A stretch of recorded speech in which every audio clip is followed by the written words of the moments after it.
Ar būna taip, kad jaučiat, jog trūksta supratimo apie kažkokį žmogų, su kuriuo, pavyzdžiui, turit susitikti ir einat pavartyti jo profilio kokiam nors socialiniam tinkle. Na ir vartot, kol trūkstamas vertinimas kažkuo tai užsipildo. Na, nes juk tai, ko dalyjame socialiniuose tinkluose, atspindi mūsų asmenybę, net jei tai ir yra paspalvinta ir gražesnė pusė į priekį pasuktas atvaizdas, juk taip. Pasirodo, elkitės labai moksliškai. Analizuojant socialiniuose tinkluose randamą informaciją ir lyginant ją su duomenims surinktais naudojant Neopir arba Big Five asmenybės klausimyną, gaunama vidutiniškai 75% patikima informacija. Ar mes darom tokias pat išvadas, kaip leistų daryti struktūruotas ir patikrintas klausimynas, čia jau kitas klausimas.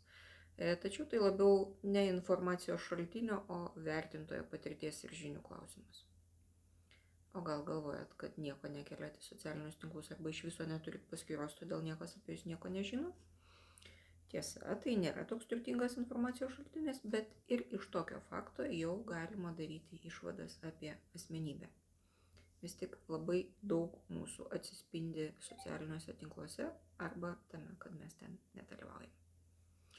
Taikos ir ramybės.